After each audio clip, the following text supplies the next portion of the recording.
봅시다. 마태복음 28장 마태복음 28장 11절에서 마지막 절까지 교독하겠습니다.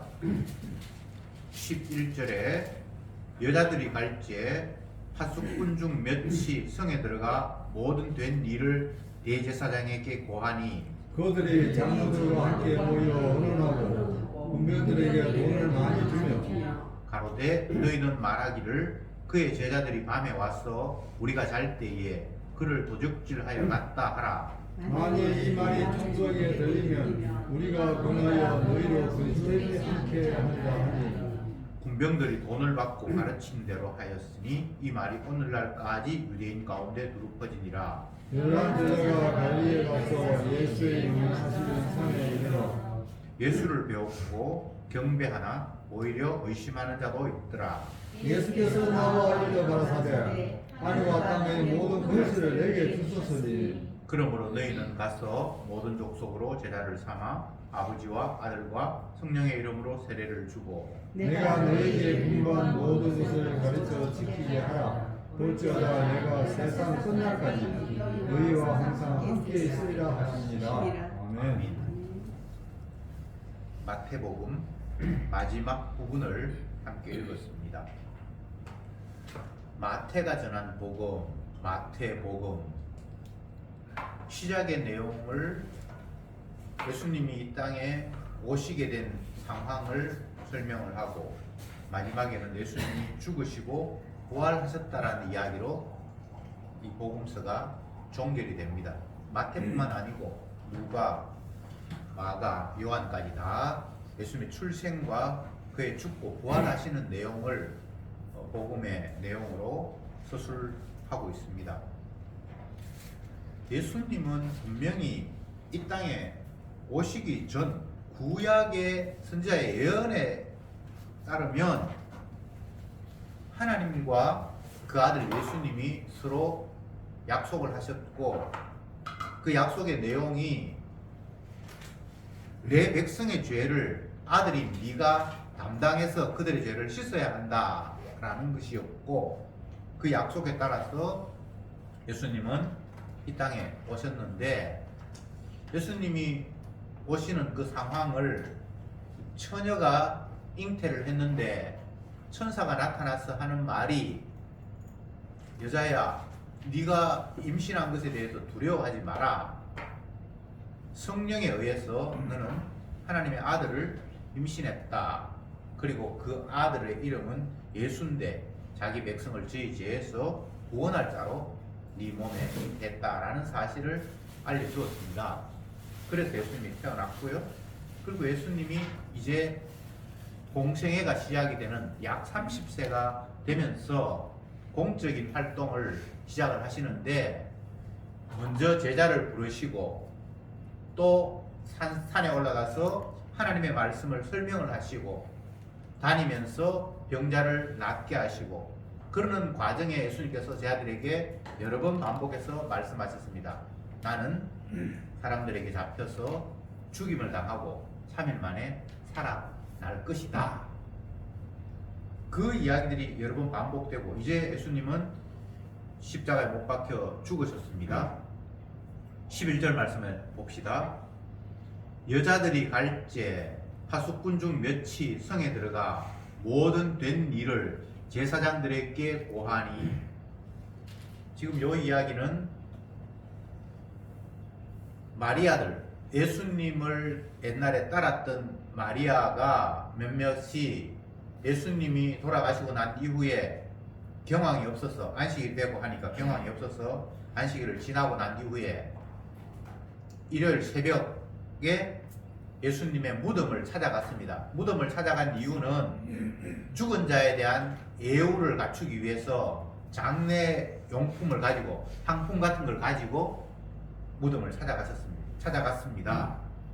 그랬는데 이상한 상황이 벌어졌어요. 천사가 나타나서 예수님의 무덤 문을 막았던 큰 돌을 옮겨놓고 천사가 그 위에 앉아있고 그 찾아온 여인들에게 천사가 하는 말이 무서워 말라. 너희가 예수님을 만나려고 찾으러 온 줄로 내가 아는데 그는 말씀하신 대로 이미 살아나셨다. 그리고 빨리 제 아들에게 가서 갈릴리로 와서 예수님을 만나라고 알려주어라. 근데 그 이야기를 문병들이 여기 파수꾼들이 다 듣고 왔습니다. 그래서 그 사건이 끝나고 여자들은 이제 갈릴리 제 아들을 찾아가서 예수님 살아났다는 이야기를 하려고 떠나갔고, 그 상황 이후에 파수꾼들 중에 몇 사람이 성에 들어가 모든 된 일을 제사장에게 고했다. 모든 된 일이 뭡니까? 갑자기 새벽에, 오늘 새벽에 천사가 나타나서 무덤에 다두었던 큰 돌을 옮겨내고, 또 어떤 여자가 왔는데 예수님이 살아나셨다고 이야기를 하고, 그 안을 보라고 했는데 그 안에는 예수님의 시신이 없었다. 이런 내용들을 성에 가서 대제사장에게 이야기를 했겠죠. 모든 내용을 이야기를 했으니까. 그럴 때에 12절에 그들이, 대제사장들입니다, 장로들과 함께 모여 의논하고 군병들에게 돈을 많이 주며 가로되 너희는 말하기를 그의 제자들이 밤에 와서 우리가 잘 때에 그를 도적질하여 갔다 하라. 파수꾼들은 부활하신 예수님은 보지 못했습니다만 분명히 예수님의 시체가 거기에 있고 돌무덤이 돌로 무덤 문을 막아놓고 그걸 지키고 있었잖아요. 그랬는데 천사가 와서 돌문을 옮겼는데 그 안에 보니까 예수님의 시신이 없잖아요. 그 사실을 대제사장들에게 이야기를 했고, 대제사장은 장로를 불러서 의논하면서 야, 이 큰일이다, 시체가 없어졌다고 그런다. 그렇게 하면서 그 군병들에게 돈을 주면서 우리가 말한 대로 너희들이 이야기해라. 우리가 보초를 제대로 못 쓰고 밤에 졸았는데 그 제자들이 와서 시체를 훔쳐갔다고 이야기를 해라. 이제 완전히 사기 공작이 지금 막 펼쳐지고 있는 겁니다. 이쯤 되면 대제사장이나 장로들이 진짜 이분이 메시아가 아닐까 의심해야 되는 거 아닙니까? 살아난다고 이야기를 했는데 시체가 지금 없어졌고 군병들이 분명히 지키고 있었습니다. 안 졸았어요. 여기 보면 한두 명이 아니에요. 파수꾼 중 몇 명이 성에 들어가서 보고했다 그러니까 또 무덤을 아직 지키고 있는 사람이 있고 한두 명이 아닙니다. 보통 남자들이 군대 간 사람들 다 아는데 보초는 한 명이 쓰는 게 아니고 복초 최소한 두 명이 이상은 쓰거든요. 그래서 누군가가 자면 다른 사람은 깨어있고 이렇게 번갈아 가면서 하는 거예요. 시신 당부를 했는데 예수님의 무덤을 안 지켰겠습니까? 지켰죠. 그랬는데 시신이 없어졌어요. 천사가 나타나서 그 돌문을 옮겼고 그 안에 보니까 예수님의 시신이 없어져 버렸다는 거죠. 그 사실을 제사장에게 이야기했는데 제사장은 자기 혼자 감당을 못하니까 장로들도 부르고 종교적인 지도자를 모아서 의논을 하면서 이에 심각한 상황이 발생했다. 더 이상 이 소문이 퍼지면 안 되니까 일단 군병들에게는 돈을 주면서 입을 막기 위해서 우리가 미안하지만 졸았는데 제사들이 밤에 훔쳐갔다고 얘기해라. 만약 그게 높은 사람들한테 문제가 되면 우리가 책임질 테니까 너는 근심하지 말라. 이렇게 해서 군병들이 돈 받고 거짓말을 했고, 그게 오늘날까지 유대인들에게 두루 퍼져서 예수님은 부활한 것이 아니라 그 제자들이 밤에 그 시체를 훔쳐가서 부활했다라고 떠들고 다닌다라는 식으로 이야기가 퍼졌다는 겁니다. 우선 이 상황을 우리가 어떻게 이해해야 할까? 예수님은 분명히 부활할 것이라고, 죽었다가 3일 만에 살아날 것이라고 이야기를 했고, 그 이야기를 제자들만 들은 것이 아니라 예수님을 잡아 죽이려고 했던 종교 지도자들도 다 들었고, 그런데 정작 예수님이 그 약속하신 대로, 말씀하신 대로 그는 부활하셔서 시체가 무덤에 없고, 이런 상황이 되면 우리의 상식으로는 그들이 진짜 이분이 메시아가 맞을 수도 있겠다라고 이렇게 의심하면서 믿을까 말까 뭐 이런 식의 이야기가 진행이 되는 게 자연스러울 것 같은데, 거짓말 시키도록 그에게 돈을 주고 끝까지 은폐하는 이런 모습들, 이게 왜 이런가를 인간적인 관점에서 답을 찾으면 해답이 없어요. 그런데 성경 말씀으로 돌아가면 충분한 해답이 주어져요. 왜 그런가? 복음이 전파됨과 함께 같이 예언된 내용이 어떤 것인가 하면 복음이 전파되는데 깨닫지 못할 자들은 그걸 들어도 못 깨닫도록 하나님께서 조치하셨다라는 것이 복음을 전하라고 말씀하신 주님 하나님에 의해서 전파된 내용입니다. 이사야가 하나님으로부터 사명을 받아서 네가 백성들에 가서 전파해라. 그런데 그 백성들이 네 말을 들어도 깨닫지 못하고 보아도 알지 못하게 내가 했다. 이렇게 말씀을 하시는 거예요. 인간적인 관점에서 보면 하나님이 이사야를 네가 내 말을 백성들에게 전해라라고 이야기를 했으면 백성들이 그 말을 듣고 회개하든지 깨닫든지 이렇게 해서 하나님을 제대로 섬기는 사람이 나와야 된다. 이렇게 되는 게 자연스러운데 네가 내 말을 전해라. 그런데 백성들은 들어도 못 깨닫고 보아도 알지 못하도록 내가 했다.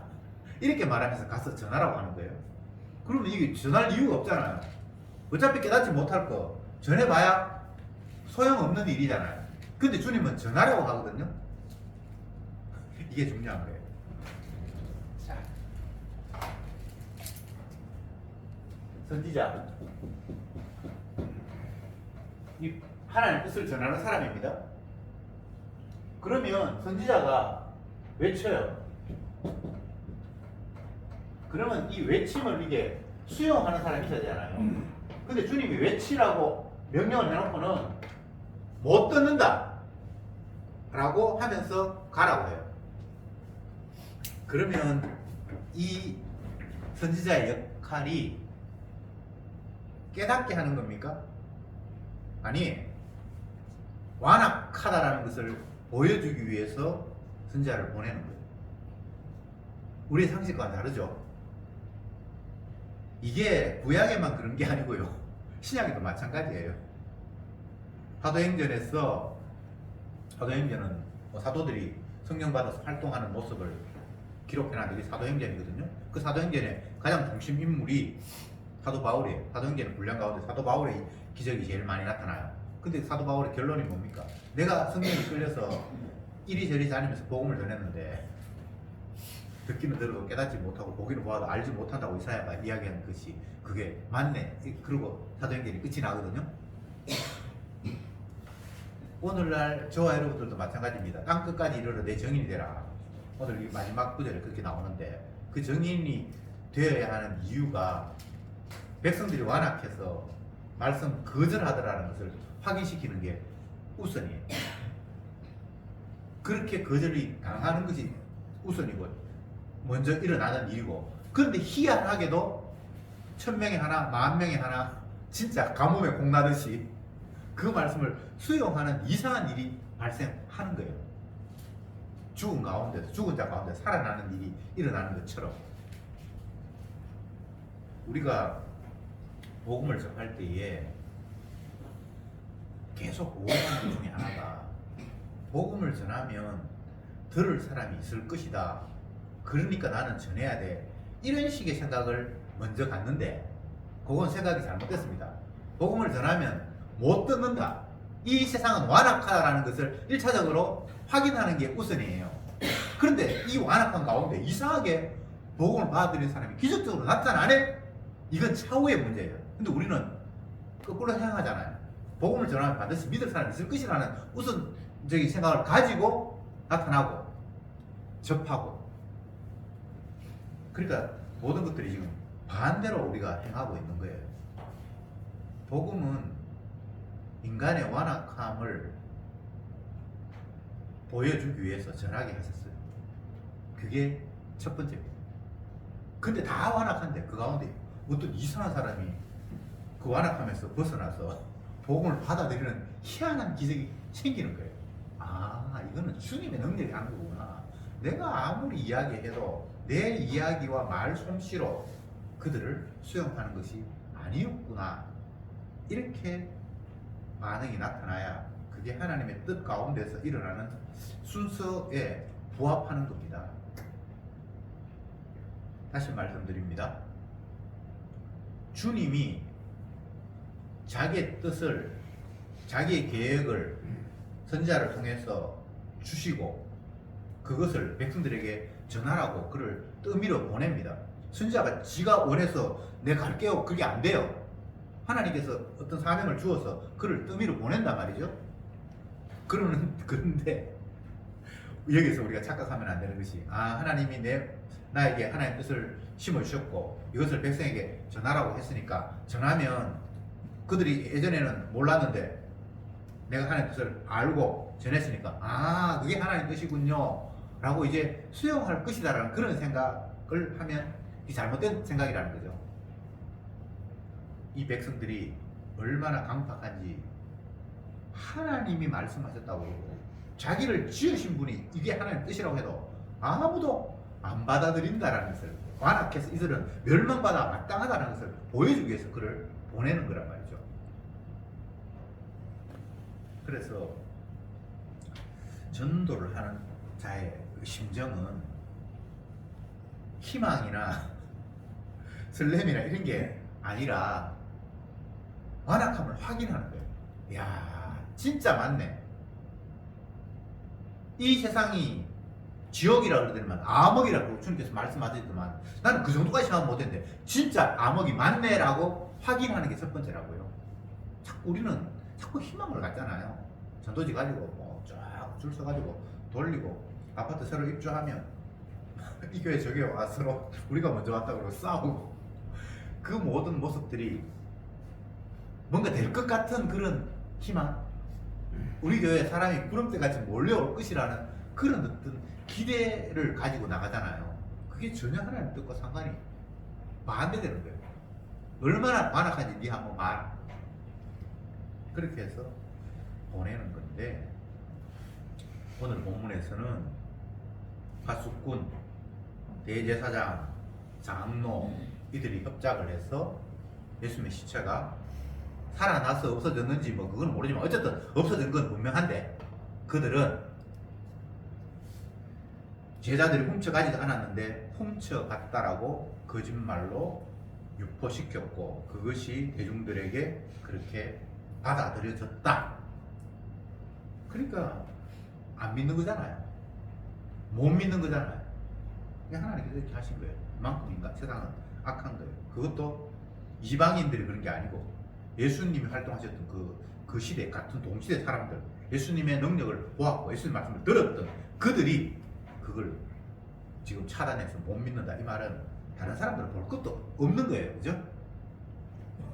예수님의 제자들도 못 믿었는데 다른 사람이 믿을 수 있겠습니까? 그러니까 성경의 흐름은 인간들이 하나님을 믿을 수 없는 존재였다. 완악해서 결코 하나님의 뜻을 받아들이지 않았다라는 것이 표면적으로 나타난 이 땅에서의 인간들의 실상입니다.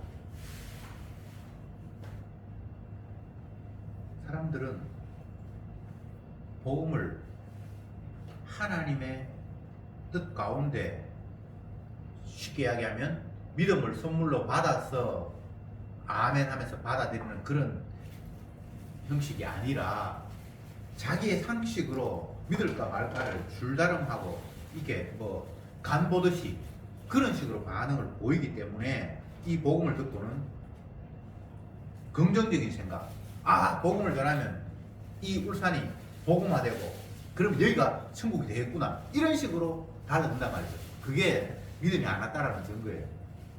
오늘 교회의 모습도 그렇잖아요. 열심히 우리가 전도하면 이 악한 세상이 바뀔 거다, 이렇게 생각하면서 달려들잖아요. 그 사고방식이 믿음을 선물로 못 받은 사람의 복음을, 하나님의 말씀을 대하는 태도예요.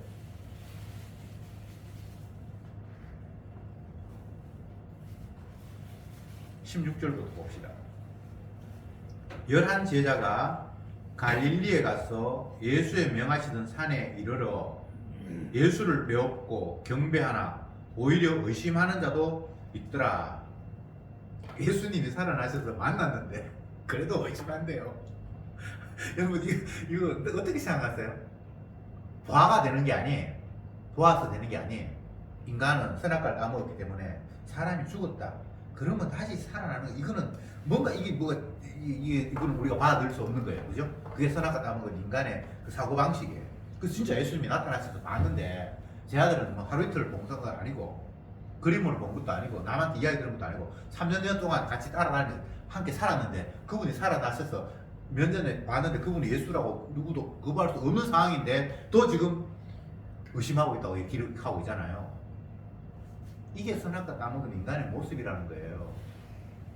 봐서 믿고 논리적으로 부정할 수 없어서 긍정하고 그건 믿음과 상관이 있는 게 아니에요. 선악과 따먹은 인간이 얼마나 완악한지를 이 한 구절 한 구절을 다 보여주고 있는 거예요. 이래도 인간이 완악한 자가 아닙니까? 완악하다 아니다라는 그런 말도 하기 이전에 그냥 우리는 선악과를 따먹어서 선악 구조로 물들어 버렸어요. 이걸 다른 성에서는 화인 맞은 자라, 화인 불로 도장을 찍었다. 옛날에 노예가 사고 팔고 할 때에 그 노예라는 것들을 정확하게 분류하기 위해서 쇠에 불을 찢어서 이렇게 확 찍잖아요. 그게 화인이거든요.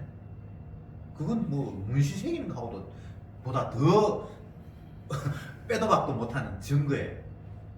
그래 인간을 갖다 주님께서 화인 맞았다고 할 때는 네가 뭐 아무리 어떻게 하려고 해도 이것을 구약의 말로 의하면 그냥 표범이 그 반점을 흑인이 자기 피부를 어떻게 할 수 없는 것처럼 너는 죄로 그냥 물들었다는 거예요.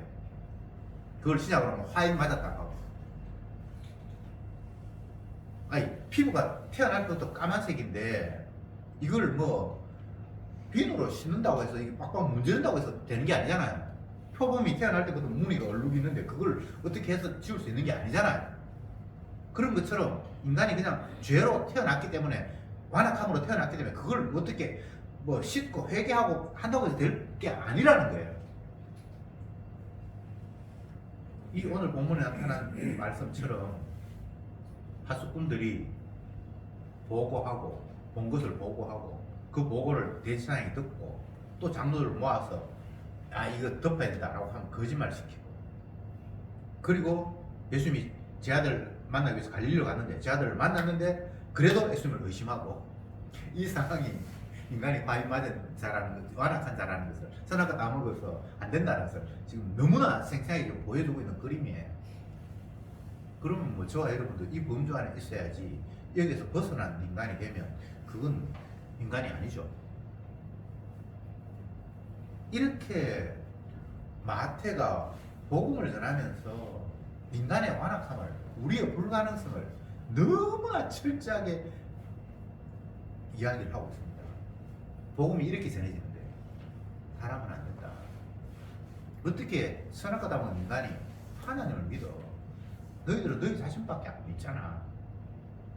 이걸 복음을 이야기하면서 너무나 선명하게 계속해서 바닥에 깔고 있다는 사실 우리가 놓쳐서는 안 됩니다. 그냥 쉽게 예수 믿으면 우리가 죄악에서 건질받아서 천국 간대. 그냥 그 이야기로 쏙 빼가지고 자꾸 이야기를 하는 거예요.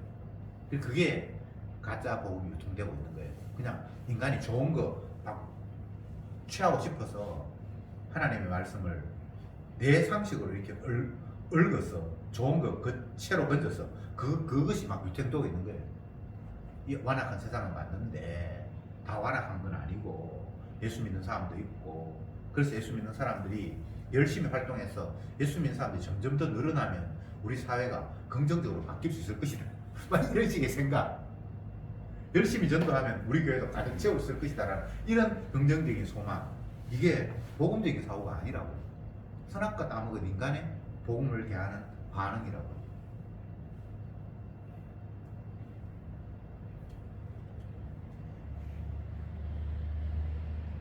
최근에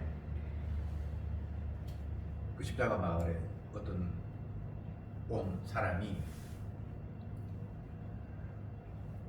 한 6개월 됐는데 복음을 받아들인다고 너무나 좋다고 막 감격하고 막 서울서 대구까지 설교 들으러 일요일도 오고 수요일도 오고 그걸 6개월 동안 하다가 어느 날 갑자기 이건 복음이 아니네. 여기에는 사랑도 없고 기도도 안 하고 가짜였네. 내가 속았다. 라면서 떠나가면서 지금도 뭐 댓글에 막 오만 이야기를 다 올리고 한 그 미친 여자가 한 사람이 있어요. 근데 그게 미쳤다기보다는 이 세상에 대한 세상이 복음에 반응하는 그냥 대표적인 모습이라고 그렇게 보면 돼요. 그게 이상한 게 아니에요. 주님이 그를 바꾸지 않는 이상은, 성령이 찾아와서 믿음을 선물로 주지 않는 이상은, 선악과 따먹은 인간의 상식으로 복음을 접할 때 그런 반응 말고는 반응이 안 나온 거예요. 그게 이상한 게 아니에요. 여기 대제사장, 서기관, 장로 이런 사람들, 군병들을 직접 봤잖아요. 지체가 사라졌다는 걸. 돌문 굳게 잡혀 있어서 누구도 그걸 뭐 함부로 옮기고 그렇게 못 하는데 천사가 와서 돌문 열어놓은 그 안에 보니까 지체가 없어졌어. 그럼 이게 부활이 맞잖아요. 그런데 안 믿어. 예. 그러니까 안 믿어야 그게 인간이. 믿으면 그게 이상한 거예요. 제 아들이 부활하신 주님 만나서 지금 이야기하고 있는데 오히려 의심하는 자도 있더라. 얼마나 무서운 이야기입니까? 18절에 예수께서 나와 일러 가라사대 하늘과 땅의 모든 권세를 내게 주셨으니, 이게 굉장히 중요한 문제 18절에 나타났습니다.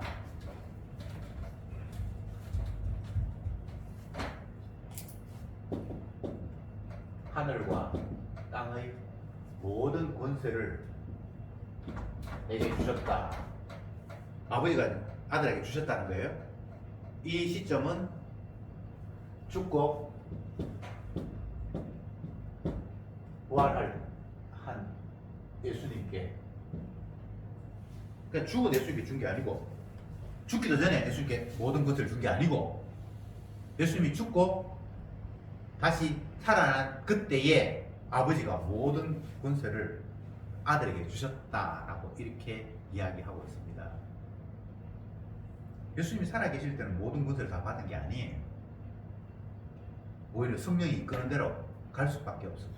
아버지 뜻 안에 복종하면서 내가 내 뜻대로 하는 게 아니고 아버지께서 원하는 대로 나는 끌려간다라고 그렇게 말씀하셨는데, 이제 죽고 부활하신 이후에 아버지가 모든 권한을 내게 주셨다라고 이렇게 자기가 주가 되었다라는 이야기를 본문이 하고 있습니다. 예수님은 죽었다가 아버지 뜻대로 다시 살아남으로 말미암아 주가 되신 분이에요. 물론 뭐 예수님 살아계실 때도 제 아들은 주여 주여 했는데 그건 뭐 입에 말린 말이고, 진짜 주는 죽었다가 부활하시고 난 이후에 아버지가 그를 주로 만왕의 주로 만왕의 왕으로 온전히 굳게 세워진 거예요. 이것은 아버지와 아들의 약속이었죠. 아버지께서 아들에게 내 백성의 죄를 네가 담당하고, 그리고 나는데 네가 백성의 주가 되고 모든 백성을 다스려야 된다, 이렇게 약속하셨기 때문에 이제 죄를 담당하고 다시 살아나셔서 주가 되신 거예요. 이것은 뭐 여러 다른 복음서에도 나타나 있는 내용입니다. 사도행전에 나타나 있고, 아버지께서 모든 것을 내게 주셨다. 이제 예수님이 직접 자기 자신이 모든 것을 이제 주십니다. 성령도 주시고 주가 됐으니까. 그전에는 아버지가 주셨는데 이제는 아들이 주가 되어서 모든 것들을 하게 되십니다. 19절에 그러므로 너희는 가서 모든 족속으로 제자를 삼아 아버지와 아들과 성령의 이름으로 세례를 주고, 제 아들에게 하신 말씀이 너희들은 모든 사람에 가서 모든 백성들을 제자로 삼아서 성령으로 세례를 주라, 성부 성자 성령의 이름으로 세례를 주라, 이렇게 명령을 하십니다. 이것은 여기서 아버지와 아들과 성령의 이름으로 세례를 준다 이렇게 돼 있는데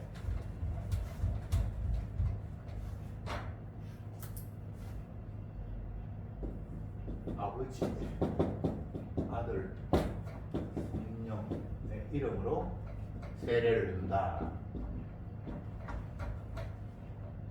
여기 뭐 우리가 흔히 삼위 성부 성자 성령 이야기하는데 그게 중요한 건 아니고 결국은 이 모든 족속에게 다 가서 세례를 주어라.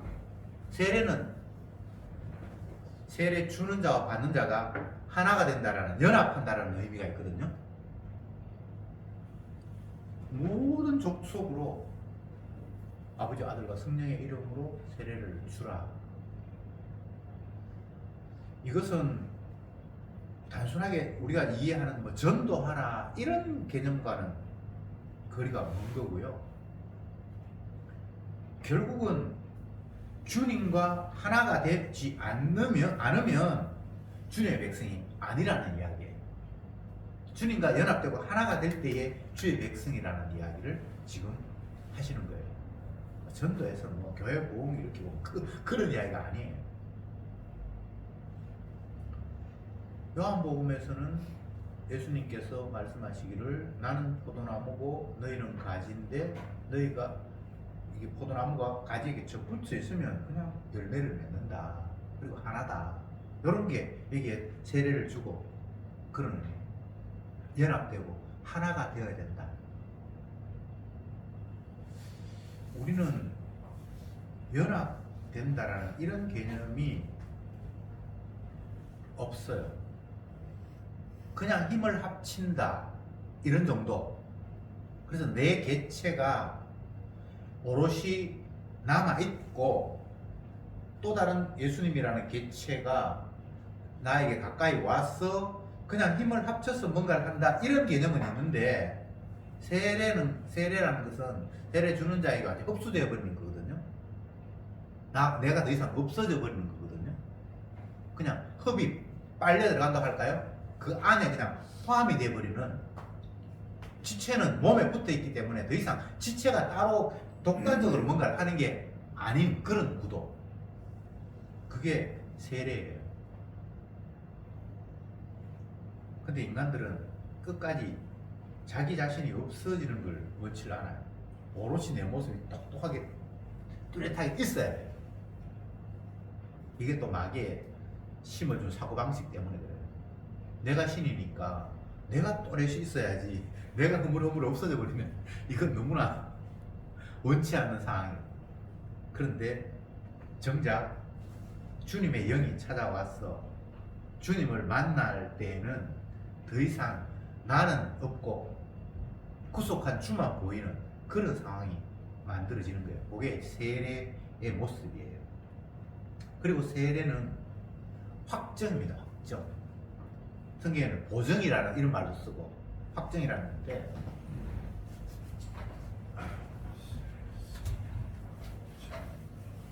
세례가 제가 연합이라는 얘기를 했고, 이건 연합이라는 거는 뭐 그냥 어깨동무하다 이런 게 아니라 이게 포함되어 버리고 내가 없어져 버리는 그런 차원에서 연합이고요. 그 다음에 세례는 확정, 보정이라는 말도 되고,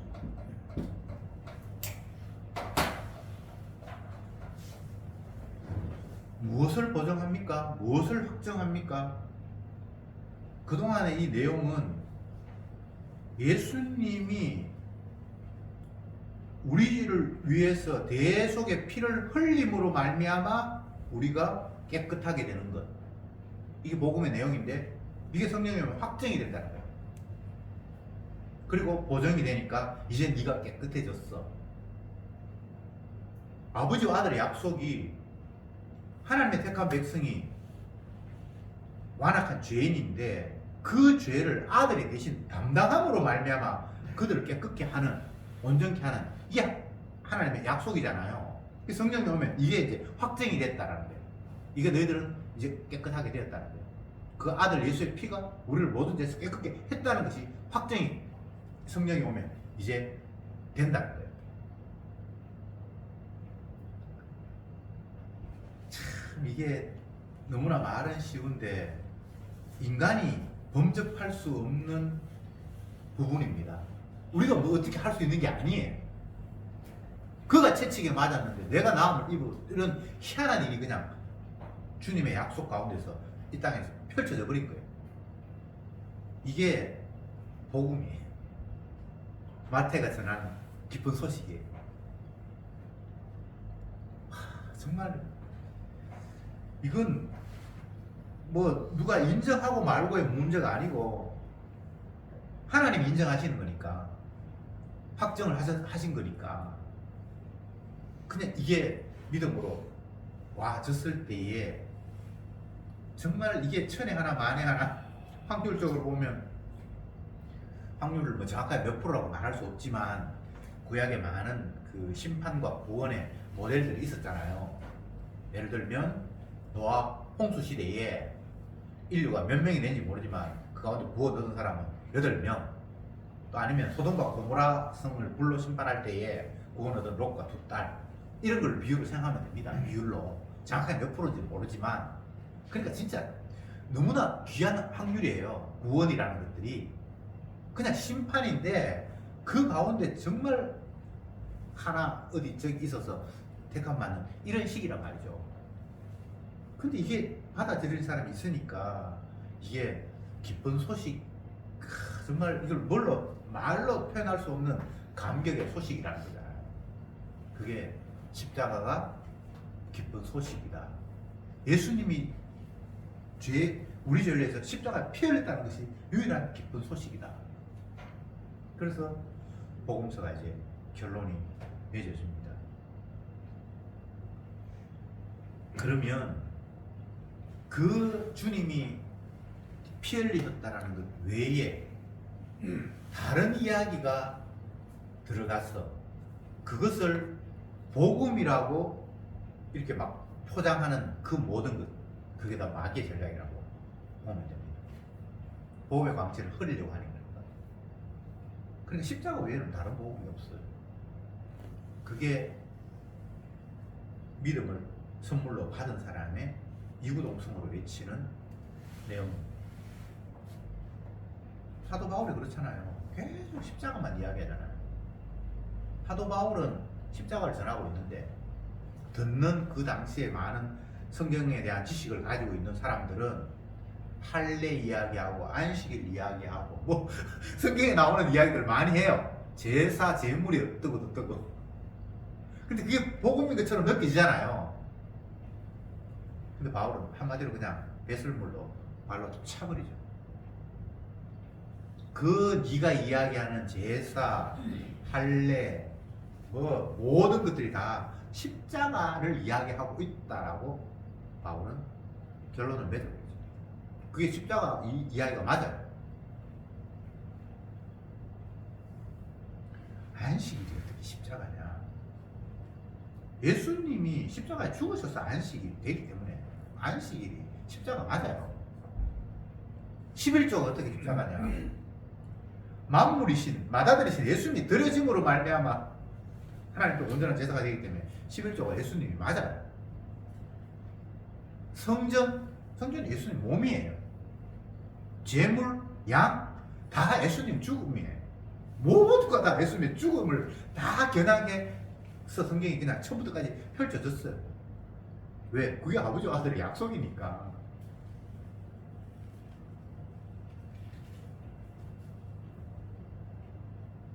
정리를 하겠습니다. 우리가 마태복음을 지금까지 쭉 살펴서 오늘 이제 마지막까지 왔는데 마태가 전한 복음은 다른 뭐 복음도 마찬가지입니다만 예수님이 아버지 뜻에 따라서 십자가 지셨다라는 거예요. 그게 복음이에요. 그게 기쁜 소식이에요. 모든 죄인들에게, 이 땅의 모든 인류들에게 그것만이 기쁜 소식, 복음이에요. 그래서 십자가만을 이야기하지 않거나 십자가에 다른 인간의 행위나 뭔가를 덧대거나 그건 다 복음 아닙니다. 예수님 당시에 이 대제사장 서기관 장로들 예수님 뭐 부활했다는 소식을 끝까지 거짓말로 만들기 위해서 돈 줘가지고 막 입 틀어 막는 이 모든 이런 행위들 이게 하고 싶어서 이렇게 하는 건 아니고요. 주님의 은혜를 쉽게 이야기하면 주님이 택한 백성이 아니기 때문에 이런 일이 그냥 발생하는 거예요. 이상하게 생각하지 마세요. 복음이 전파되는 현장에는 반드시 배척하는 일들이 있고 그 배척 가운데서 정말 희한하게 그 복음을 받아들이고 영접하는 사람이 있어요. 그건 우리가 하고 말고 뭐 내가 어떻게 하고 그거 아무 상관이 없는 거예요. 그래서 구원은 오로지 주님의 보혈의 피로 일어나는 거지 내 행위와는 아무런 상관이 없습니다. 그런데 마귀는 끝까지 내 행위를 거기에 삽입하려고 온갖 공작을 다 펼칩니다. 내 행위, 인간의 행위가 들어가 버리면 그건 100% 거짓말이에요. 뭐 0.1%다 인간의 행위. 주님 앞에 우리가 이렇게 은혜를 받았으니까 보답해야지. 그거 100% 가자고. 보답 못해요. 주님이 자기 하신 일로 다 완성을 해버렸어요. 그가 채찍에 맞음으로 나음을 입은 것 외에 그 아들 예수의 피가 우리를 깨끗게 하는 것 외에 다른 방법은 없습니다. 그래서 십자가만 복음입니다. 기도합시다. 주님 감사합니다. 마태복음을 쭉 살피면서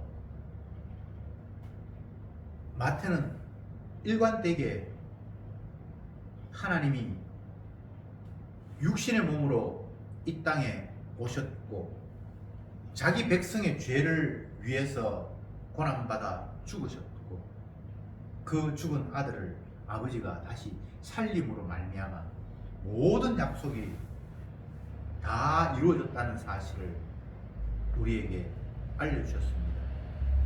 그러나 이 사실마저도 인간의 지혜로는 받아들일 수 없고 주께서 귀를 여시고 마음을 여시고 눈을 여셔서 당신의 백성들에게 선물로 믿음을 주시니 선물 받은 자는 이것이 유일한 기쁜 소식이라는 사실을 깨닫고 그 십자가를 찬양하게 됩니다. 주여 제발 십자가 외에 다른 것들로 우리가 흔들리지 말게 하시고 오직 십자가만 사랑하는 저들로 주여 이끌어 주옵소서.